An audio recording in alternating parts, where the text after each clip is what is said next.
Marketing का एक गुरु मंत्र नोट कीजिए, और वो गुरु मंत्र हर व्यक्ति ने, चाहे वो नरेंद्र मोदी की ही क्यों ना हो, हर व्यक्ति ने उस मंत्र को अपने जीवन में उतारा है।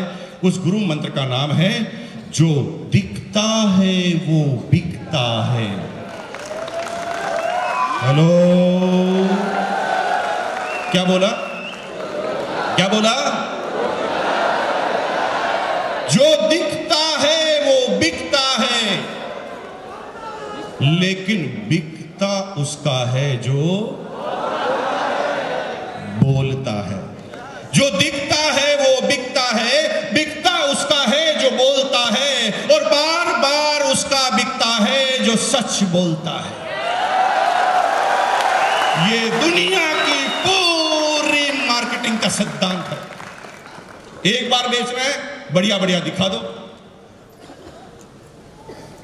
और बार बार बेचना है तो सच बोलना पड़ेगा।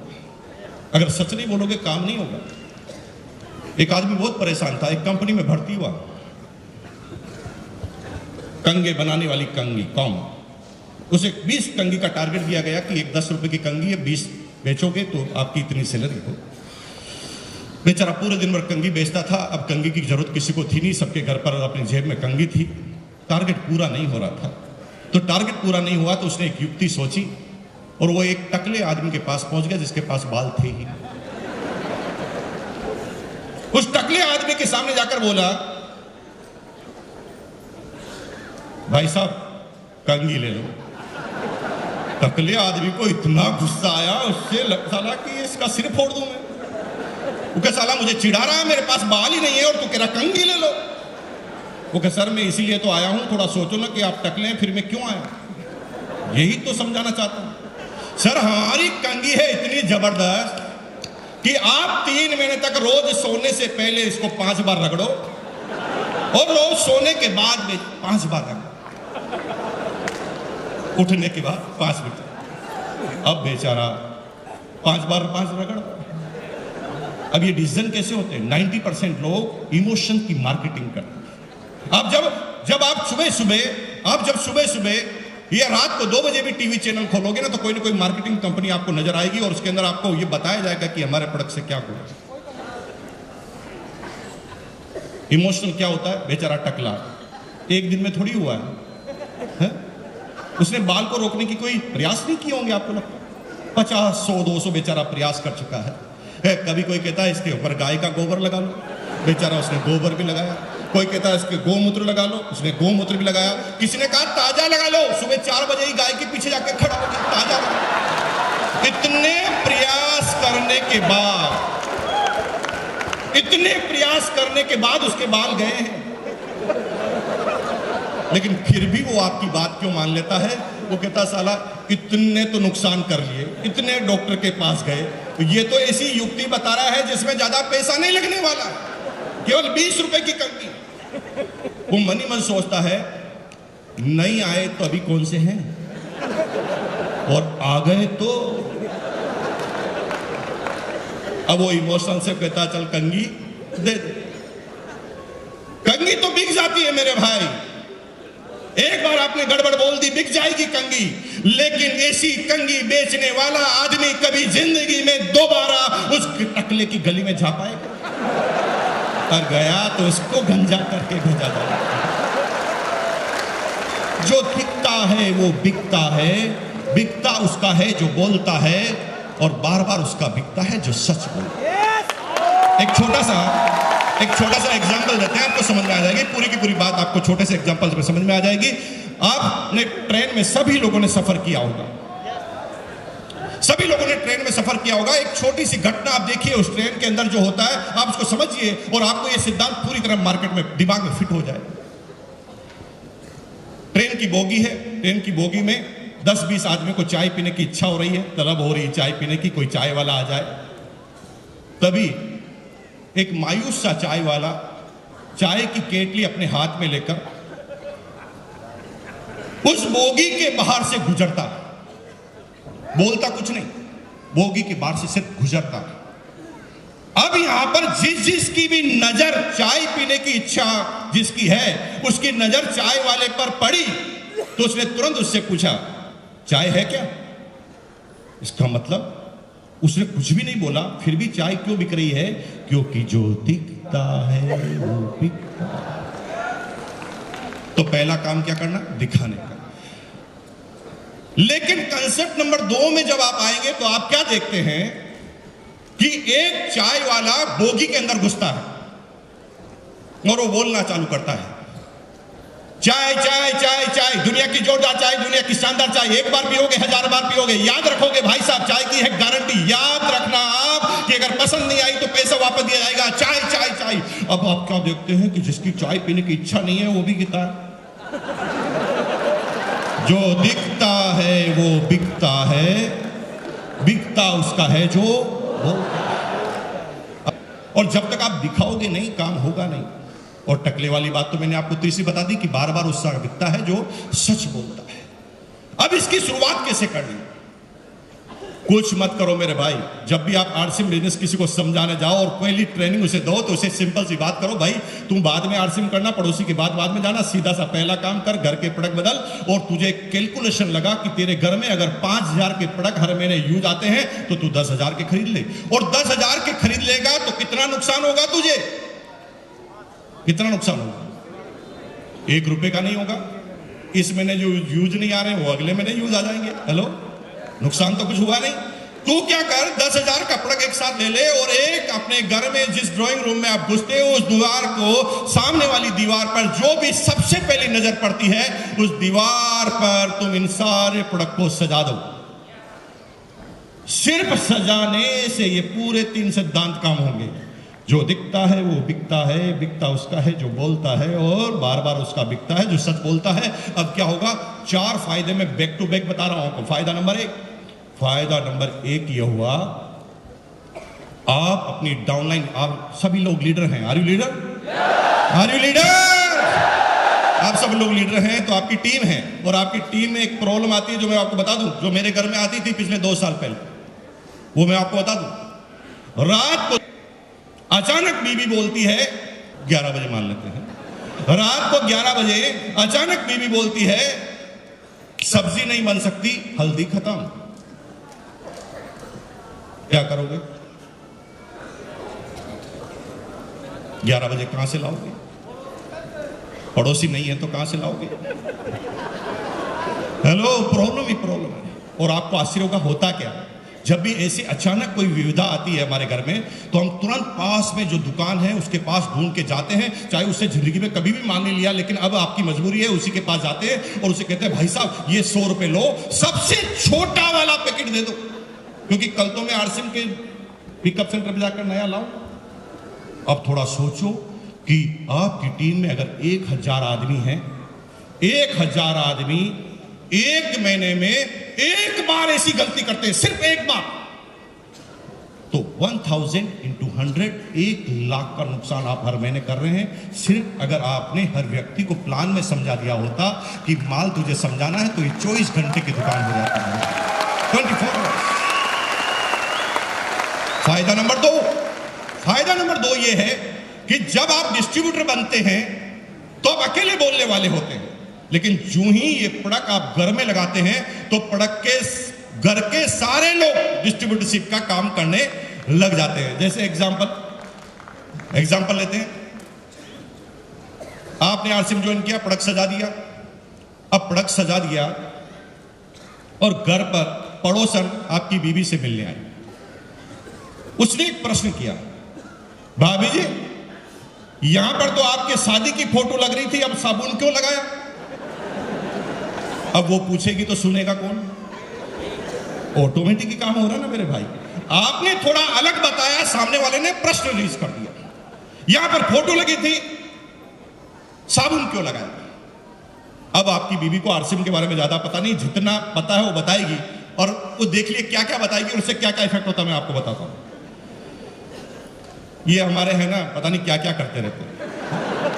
इन्होंने क्या इतने सारे प्रोडक्ट लाके यहां पर रख दिए और मेरे को कहते हैं साबुन से ना, मेरे को पसंद नहीं आती बहन जी, और मैं तो लक्ष्य से ही नहाती हूं। ओरिजिनल बोल रही है, देखिए इसका इफेक्ट देखना। ओरिजिनल बोल रही है, मैं पसंद नहीं करती और मैं तो लक्ष्य से ही नहाती हूं। और मुझे कहा था कि ये डिओड्रेंट लगाओ, मैं नहीं लगाती। लेकिन भाभी जी एक दिन रात को तेल खत्म हो गया और मैंने मजबूरी से ये तेल यूज कर लिया। ये तो है, मेरा पप्पू ना पहले एक पूरी खाता था, अब 2 खाने लगे और मेरा पेट भी ठीक रह रहा। और आपको पता है ये छोटे छोटे पिंपल हो रहे थे, गायब। अब यहां पर ओरिजिनल बात आ रही है। इसका मतलब यह है कि आपके घर में एक डिस्ट्रीब्यूटर तैयार हो गया जो आपके पीछे से काम करना चालू कर दिया है। हेलो, अभी उसने एक प्रोडक्ट इस्तेमाल किया, वो 1 की तारीफ कर रहा है, कल वो 50 इस्तेमाल करेगा, 50 की तारीफ करेगा। जो दिखता है वो बिकता है, बिकता उसका है जो बोलता है, और बार बार उसका बिकता है जो। फायदा नंबर 3 ये हुआ कि आपका बच्चा और पड़ोसी का बच्चा 7 साल का, एक राजू एक पिंटू, दोनों उछलते उछलते खेलते खेलते घर में आए और सीधा उस प्रोडक्ट वॉल के सामने जाके खड़े हो गए। और छोटे से बच्चे ने आपके छोटे से बच्चे से पूछा, ए राजू, यहां तो तेरी फोटो लग रही थी बर्थडे की, अब यहां पर साबुन क्यों लगाया? अब 7 साल का बच्चा देखो कैसे कैसे बात कर रहा है, कैसे बिजनेस बढ़ेगा। 7 साल के बच्चे को ना आरसीएम के बारे में पता है, ना सिस्टम के बारे में, ना प्रोडक्ट के बारे में, बच्चा बात कर रहा है। ये मेरे पापा की कंपनी के प्रोडक्ट हैं और मेरे पापा छोटे मोटे नहीं है, रॉयल्टी अचीवर टाई लगाते हैं हमेशा। उसे आरसीएम के बारे में पता नहीं है। लेकिन वो छोटा जो दूसरा बच्चा है ना राजू, वो क्या सोच रहा है, मैं पिछड़े की औलाद हूं, इसका बाप ही सब कुछ है और मेरा बाप कुछ नहीं। फिर वो आगे बात करता है, एक सुन, ये मेरे पापा के प्रोडक्ट है, मेरे पापा की कंपनी के प्रोडक्ट है, और ये एरे गिरे को नहीं मिलते, मेरे पापा को मिलते हैं सिर्फ। और तुझे पता ना हर गेंद पे आजकल चौका और छक्का क्यों लगता है? नीट रिचार्ज किट्स, हाँ, इसकी वजह से। और मेरी मम्मी क्या कह रही है पता? मेरी मम्मी कह रही है कि इस बार नंबर 1 आने वाला हूं क्लास के अंदर। अब वो राजू भड़क गया, वो साला यही सब कुछ करेगा, न्यूट रिचार्ज भी यही पिएगा। वो सीधा अपनी मम्मी के पास, आपको 2 साल से आरसीएम करते हुए देख रहा है, फिर भी वो आरसीएम नहीं कर रहा है। हेलो, लेकिन सबसे अच्छा पड़ोसी बनने का बार बार दिखावा जरूर कर रहा है।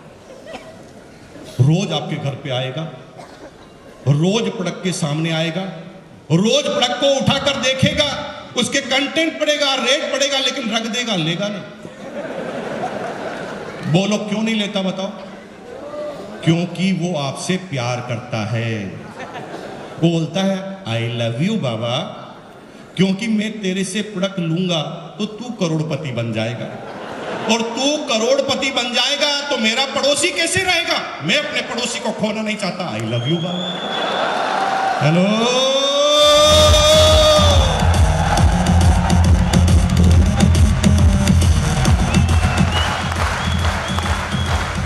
वो आपसे प्रोडक्ट नहीं लेता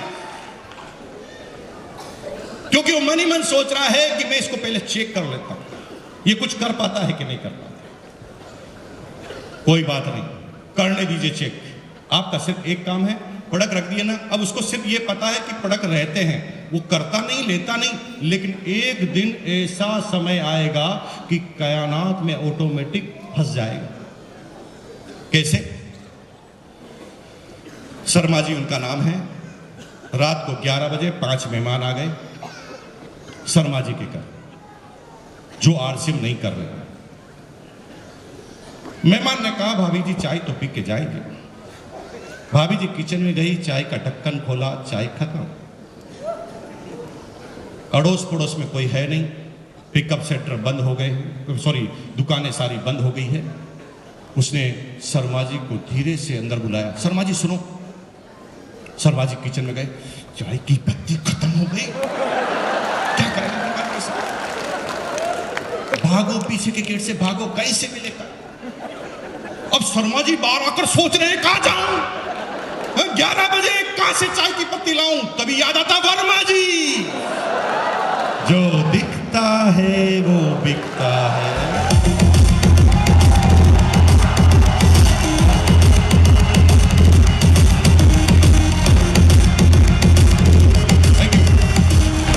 अब क्या हुआ?